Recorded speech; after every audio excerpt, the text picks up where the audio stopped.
Hello, ladies and gentlemen of Math World. Today we're going to be using Desmos and taking a few notes, so make sure to have both handy before you continue the video. So, the coyote problem, day 2. So we have a scene in our heads, right? Coyote, sadly, poor fella, tries to play a trick and gets utterly launched miles away, right? And we talked about yesterday how we can actually find different points of his travel, how long he was in his air time, we can find his maximum height, how tall the cliff was using math, and I gave you guys some ways to do it. You can find the initial height using c, or the constant, maximum height and time of max height with the vertex, and you can figure out where you hit the ground by looking for the furthest right zero. That's an x-intercept. Now we're actually going to do that today. So if you guys will get on Desmos, I'm on my saved document that I told you guys to save. So what I'm going to do is I'm going to click this right here, which will turn off my dots, and I'm going to click this, which will turn off my line. And that will let me write a new equation in number 3. And if you guys could do this with me. Um, so our equation for the coyote problem, all right, let's actually do one with the coyote. So the coyote's launch is shown by this equation, all right? And I'm using t instead of x. T just means time, all right? So let's type this equation into Desmos. So I'm going to type in y equals, my keyboard is helpful, negative 16 x squared plus 15x plus 30. Now remember, whether you use x or t, it's just representing something. It doesn't matter which letter you use. T is in the problem because it means time, but on Desmos, it's okay to use x. It's just a variable. So let's look at what it graphed. I got a parabola. So, what is the question asking me to find? What was his starting height? How many feet? And how long was he airborne in seconds? So let's look for his starting height. How do we find the initial height, the starting height? We find the y-intercept, where our graph touches the y-axis. So I'm going to look at this parabola, follow it, zoom in until it hits the y-axis. Going up, going up, going up. Ooh, it hits right there. So I'm going to click that, and it should tell me the point.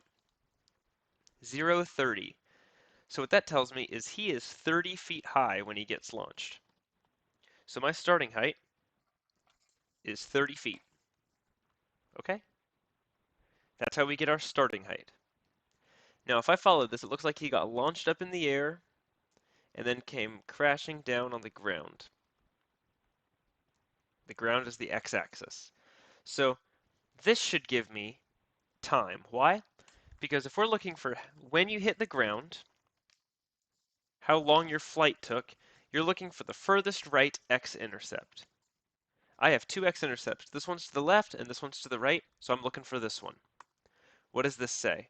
It tells me 1.916 seconds. So he was in the air for 1.916 seconds. All right. Now, Desmos is 1,000 times easier to use than a graphing calculator, and I hope you learn how to use this well, because in college, other people are going to be stumbling with a graphing calculator. Well, you have to do 20 steps to finish this problem, and on Desmos, you can just look straight away, and it's easy. So our starting height was 30 because it's the y-intercept, and he was in the air for 1.916 seconds before he came crashing down and hit the ground. I always picture it as in he goes up and then comes crashing down and then he splats, and where he splats, that tells you how long he was in the air. All right, let's try a different one. And this is probably what your word problems are going to look like. Miss Ammons, with a running start, did a sick parkour jump off of a something foot building. How much airtime did she get? And how tall was the building? Okay, so we've got a mystery on our hands. Apparently, Miss Ammons is secretly a parkour master, and we have to figure out her jump. It's asking us for the starting height of the building, where she started from on the top of the building, and the air time she had. So I'm going to type in my equation. It looks like it says y equals negative x squared minus x plus 25. And there is the flight pattern of Miss Ammons. So where do I get the starting height from? I get the starting height from the y-intercept or the constant. So really, I could just look at the equation and say my constant's 25. There's my answer. I think it's more fun to look at the graph. The y-intercept is 25, and that's where she's starting, way up here on the building. Dang, so she jumped off a 25-foot building? That's impressive. Now, what was her air time? So she jumps down.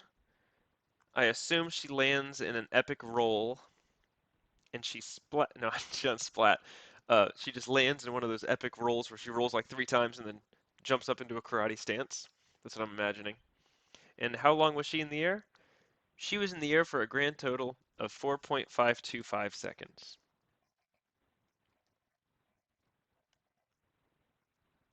Fantastic. Hopefully this is making sense on where to find these things. On Google Classroom, I have a short assignment where there are 2 more word problems for you to do, just like these. And I would also like you to copy me your Desmos graphs so I can see your work to make sure that you're actually using Desmos. Um, Now, if you're struggling to send that link, feel free to take a snapshot on your phone and text it to me. I really prefer you to use the Google Classroom one, though. I mean, if you're using Desmos on your phone, I understand. We have limitations, but hope that made sense to you. If you have any questions, let me know. Um, I wouldn't go doing parkour jumps off of 25-foot buildings, but apparently Miss Ammons does. Have a good one.